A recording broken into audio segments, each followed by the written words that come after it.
గురువుగారు, శివభక్తులలో కన్నప్పకు ఎంతో ప్రత్యేకత ఉంది. అయితే అర్జునుడే కన్నప్పగా జన్మించాడని చెప్తూ ఉంటారు. ఇందులో ఆంతర్యాన్ని ఎలా గ్రహించాలి? అర్జునుడే కన్నప్పగా జన్మించాడు అనేటటువంటి కథకు ఎక్కడా మనకు దృష్టాంతాలు లేవు లేవు లేవు. ఇవి పామర జనంలో శివ సంబంధంగా వచ్చేటటువంటి భక్తి పారమ్యత చేత ఏర్పడినటువంటి కథనాలు.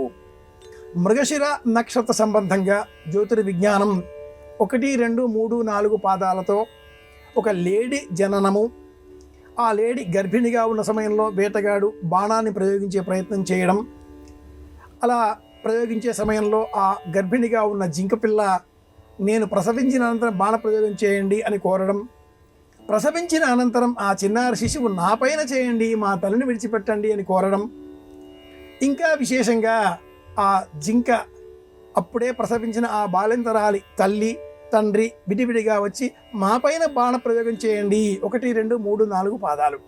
మృగశిర నక్షత్ర కథనం ఇది కన్నప్ప జీవిత కథతో ముడిపడి ఉంటుంది. కన్నప్ప జీవిత కథ ఈనాటి కాలంలో మనం చూసేటటువంటి సినిమాలలో ఉండేటటువంటి కథలు కావు.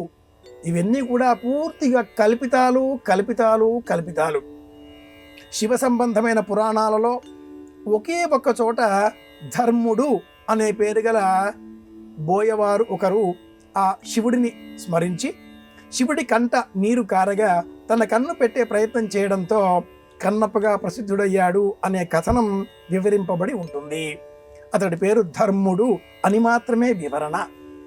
కాళహస్తీశ్వర క్షేత్రంలో ఈ స్వామికి సంబంధించిన వృత్తాంతాన్ని ప్రత్యేకంగా స్మరిస్తూ గుట్ట పైన కన్నప్ప దేవాలయం అన్న పేరిట స్వర్ణముఖి నది సమీపంలో కాళహస్తికి పక్కనే ఉన్న ఒక చిన్న గుట్ట పైన కన్నప్ప ఆలయం అనే పేరిట నేటి కాలంలో మనం దర్శిస్తున్నాం.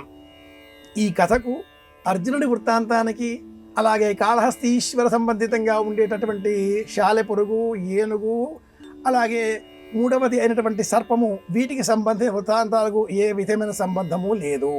క్షేత్రం ఒక్కటే, స్వామి వాయులింగేశ్వరుడు, కాళహస్తీశ్వరుడు. ఇది మాత్రమే జ్ఞాపకం పెట్టుకోదగిన అంశం.